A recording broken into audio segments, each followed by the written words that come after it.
दोस्तों, मैं एक महत्वपूर्ण खबर के साथ आपके बीच में उपस्थित हूँ। आप सभी को सूचना देते हुए मुझे अत्यंत प्रसन्नता का अनुभव हो रहा है। आज लोक सेवा आयोग की अध्यक्षा जी का व्हाट्सएप मैसेज हमारे पास में आया है, जिसमें बारे में मैं आप लोगों को पूरी अपडेट देना चाहूँगा, जानकारी देना चाहूँगा और मैं धन्यवाद ज्ञापित करना चाहता हूँ कि वर्तमान में सत्तारूढ़ दल का सदस्य होने के नाते जो खबरें आप तक चलाई जा रही हैं, ऑथेंटिक खबरें ही रहेंगी। तो मैं आपको सबसे पहले एलटी के विज्ञापन से रिलेटेड, आयु सीमा इत्यादि से रिलेटेड मुद्दे की जानकारी देना चाहूँगा। सबसे पहले मैं एलटी से शुरुआत करता हूँ। एलटी का विज्ञापन जनवरी के 15 जनवरी तक जारी हो जाएगा। ये मैं आपको कई दिनों से बताता आ रहा हूँ, आज ये चीज़ें कन्फर्म भी हो गई।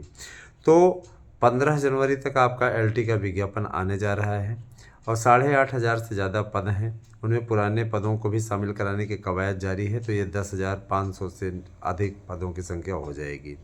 आयु सीमा मामले पे अभ्यर्थियों को तगड़ा झटका लगा है। आयु सीमा 40 साल ही है और सबसे बड़ी चीज़ ये कि देखिए, बीएड की अनिवार्यता प्रवक्ता भर्ती के लिए नहीं रखी गई है।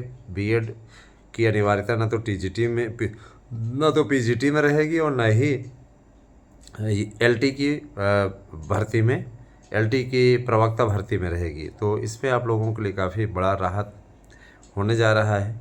और रही बात ये कि देखिए, नए विज्ञापन को लेकर के आप लोग परेशान हैं, तो आप सभी प्रतियोगी की परीक्षाओं की तैयारी करते रहेंगे, चलते जाइए। आपका ये विज्ञापन फरवरी माह में आपको आ जाएगा। फरवरी या मार्च तक आपका विज्ञापन आ जाएगा। मैंने आप परीक्षा की तैयारी करते रहोगे, उसी समय आपका ये विज्ञापन आ। तो आयु सीमा का मैटर, तो भाई आयु सीमा में बहुत से लोगों को झटका लगा है कि आयु सीमा 40 साल ही रखी गई है।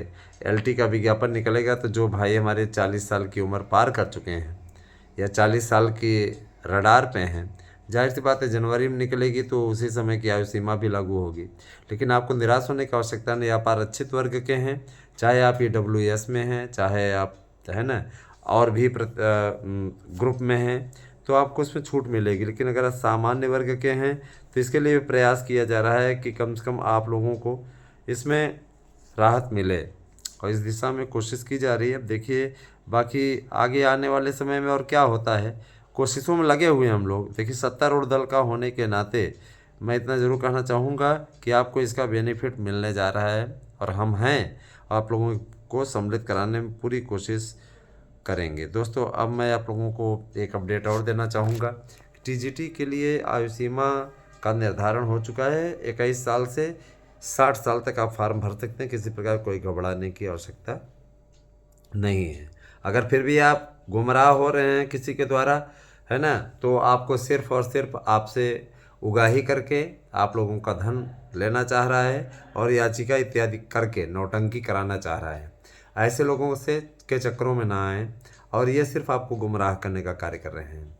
रही बात, मैं ये चीज़ भी बोल देना चाहूँगा, कुछ लोग गाड़ियों में बैठ जाते हैं, गाड़ियों में बैठ करके वीडियो बनाते हैं। गाड़ियाँ हमारे पास भी, हम भी चाहें उसमें बनाएं, है ना। तो जानकारी की बात सबसे बड़ी चीज़ है। देखिए, प्रतियोगी संगठन से जुड़ा हुआ एक चैनल है जो कि बहुत ही बेहतरीन तरीके से अच्छा संघर्ष भी कर रहे हैं, है ना। मैं इस चीज़ के लिए ज़रूर बोलना चाहूँगा कि प्रतियोगी मोर्चा इत्यादि से रिलेटेड जो अपडेट आती है उसमें कहीं ना कहीं कोई तथ्य रहता है, सच्चाई रहती है, उसमें कोई दो राय नहीं है ना। वो लोग भी कहीं ना कहीं किसी विधायक सांसद से जुड़े हुए हैं, वहाँ सूचना ले लेते हैं। लेकिन मैं ये चीज़ स्पष्ट कर देना चाहता हूँ कि सत्तारूढ़ दल का होने के नाते आप लोगों तक जो सूचनाएं हम प्रोवाइड करा पा रहे हैं वो एक बेहतरीन मंच की ओर इशारा कर रही है। दोस्तों, प्राइमरी भर्ती को लेकर के अफवाहें बुलंद हैं और मैं ये चीज़ बता देना चाहता हूँ कि प्राइमरी को लेकर के जिस प्रकार की भ्रामक खबरें, है ना, विभिन्न चैनलों पर दिखाई गई, वो सिर्फ और सिर्फ एक भ्रामक खबरें हैं और आप लोगों को गुमराह करने की कोशिशें की जा रही हैं। बीपीएससी की बम्पर भर्ती आने वाली फिर से। आप लोग 37 साल के अगर नहीं हुए हैं तो आप फार्म भर सकते हैं। अच्छे खासा आप लोगों की स्थिति वहाँ पे है, आप चाहें तो नौकरी पा सकते हैं। एकदम बेहतरीन मंच है वहाँ पे, ये जान लीजिए कि आप लोगों के लिए काफ़ी है। लेकिन उत्तर प्रदेश में अब भर्तियों का सैलाब आने जा रहा है और इस सैलाब में स्नान करना चाहें तो आप कर सकते हैं। अपने जीवन को बेहतरीन बनाने के लिए आप दिशा में, है ना, कार्य कर सकते हैं। तो लग जाइए, परिश्रम कर लीजिए। ये मत सोचिएगा कि यहाँ पे 4139 पद हैं तो आप लड़ नहीं पाएंगे। अगर आपके अंदर इस चीज़ का जज्बा आ जाए तो आप लड़ाई कर सकते हैं, आप जीत सकते हैं। इसके लिए आपको सार्थक प्रयास करने की आवश्यकता है, लगे रहिए।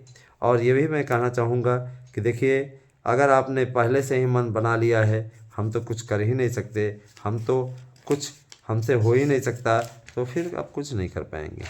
अगर आपने पहले से ही संकल्प ले लिया, आपने पहले ही मन बना लिया कि हमसे तो कुछ होगा ही नहीं, तो आपसे सच में कुछ नहीं होगा। फिर आप भूल जाइए नौकरी, फिर कोई प्राइवेट काम कीजिए और प्राइवेट में ही ज़िंदगी अपनी जीवन यापन कीजिए। मैं चीज़ स्पष्ट कर देना चाहता हूँ कि कुछ लोग आपका मनोबल गिराएंगे, हम उनमें से नहीं हैं जो आपका मनोबल टूटने दें। हम ये चाहते हैं कि आप सबको सफलता मिले और आप जीवन भर प्रसन्न रहें, खुश रहें, आप लोगों को किसी प्रकार कोई समस्या ना हो।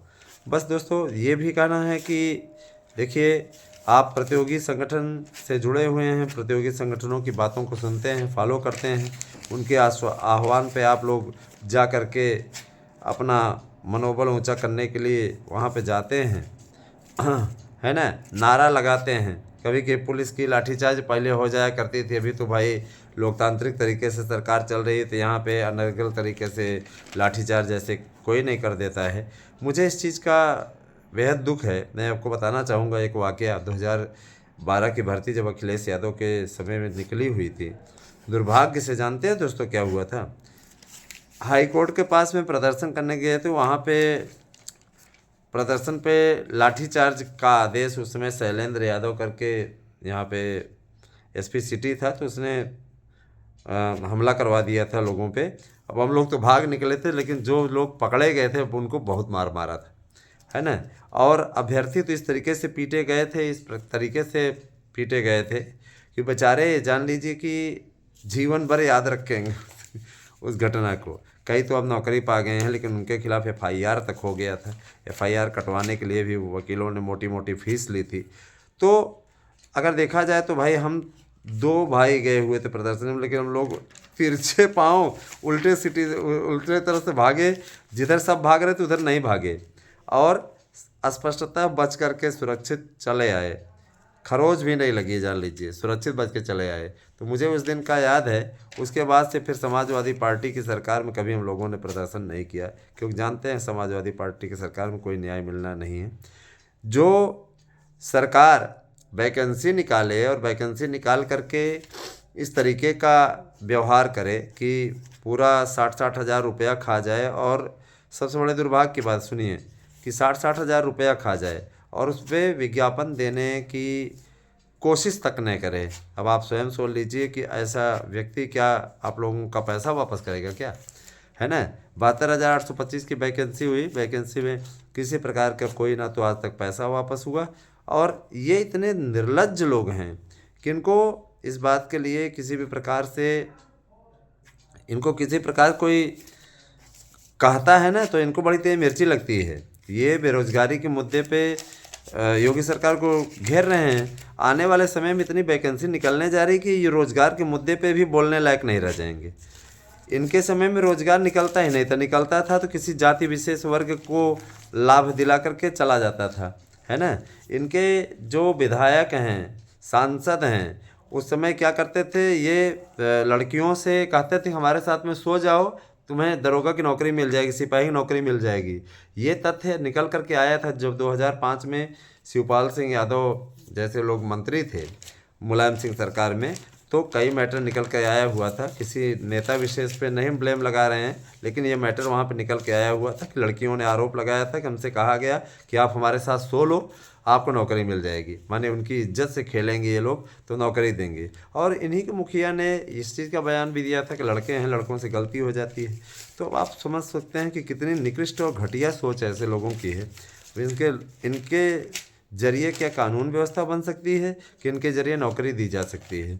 इनके समय में रोजगार के लिए साफ तौर पर बस कहा गया था किसी जाति विशेष वर्ग के लिए दरवाज़ा खुला रहता था। और अगर यादव मुस्लिम की लड़ाई हो जाती थी दोस्तों, तो उसमें यादव को ही नाप देते थे, मुस्लिम का वोट बैंक ना प्रभावित हो इसके लिए, क्योंकि मुस्लिम के वोट बैंक पे काफ़ी लोगों की नज़र थी और यादव तो इनकी विरासत, यादव इन्हीं को देते हैं वोट अभी भी, है ना। 90-95% यादव समाजवादी पार्टी के साथ ही खड़ा होता है, क्योंकि इनको लगता है कि हमारी जाति बिरादरी में रहना अच्छी बात है मेरे भाई, बढ़िया से रहो, ईश्वर करे आप लोग, है ना, कि आप जाति बिरादरी में रहो, कोई हर्ज नहीं है ना, जाति बिरादरी में रहो, लेकिन परिवारवादी मत बनो। समाजवादी पार्टी सिर्फ परिवारवादी पार्टी है ना। एक परिवार का ही सदस्य हमेशा अध्यक्ष रहता है, एक ही परिवार का सदस्य हमेशा, है ना, मुख्यमंत्री के लिए उम्मीदवार रहता है। और सबसे बड़ी चीज़ ये कि देखिए, इस समय हम समाजवादी पार्टी से ही अपने परिवार के सारे लोगों को कराहल में और किसी को टिकट नहीं दिया है, किसी और यादव को, अपने ही भाई को लड़ा दिया। तो ये चलता रहता है दोस्तों, ध्यान दीजिएगा। ऐसे लोग सिर्फ बरकलाने और बेवकूफ़ बनाने के लिए राजनीति में आए हैं, अपना संपत्ति बनाते जा रहे हैं, इतनी इतनी प्रॉपर्टी है, लेकिन नेता की साठगांठ रहती है तो उनके खिलाफ कोई कार्रवाई नहीं हो रही है। अनलीगल तरीके से कमाए हुए लीगल तरीके से कोई नेता देखिए कोई कार्रवाई नहीं कर रहा है। मैं तो आपको बता रहा हूँ स्पष्ट तौर पर कि कोई नेता किसी के खिलाफ कार्रवाई कर रहा है क्या? कोई पकड़ा गया, कोई जेल में सड़ रहा है? कुछ नहीं। ये सब जनता के बीच में कुछ भी बोलते हैं और यहाँ कुछ बोलते हैं, चलता रहता है। इनके खिलाफ कार्रवाई नहीं हो रही है। क्यों कार्रवाई नहीं हो रही है? क्योंकि कार्रवाई होगी तो ये हल्ला करेंगे सदन में, सदन भंग करेंगे, सदन में व्यवधान डालेंगे, इनका यही सब चलता रहेगा। तो आप स्वयं समझ लीजिए कि इनकी क्या मंशा है और किस तरीके के लोग हैं।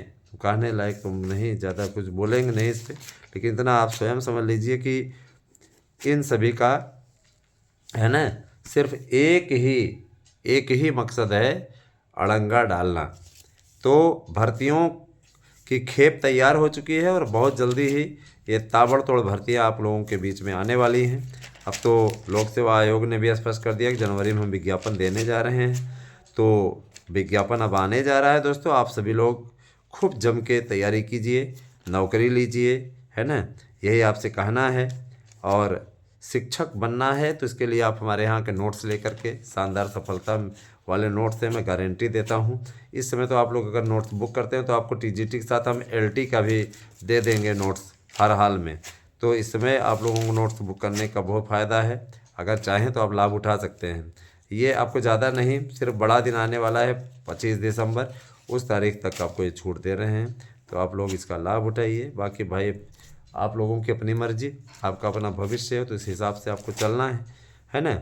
आपको लगता है कि हम आपके हित की बात करते हैं तो आप हमारे साथ आइए, नहीं आते तो अन्यथा आपकी स्थिति, आपकी अपनी मर्जी, उस पर हम ज़्यादा कुछ बोलेंगे नहीं। धन्यवाद, आपसे दिन शुभ हो।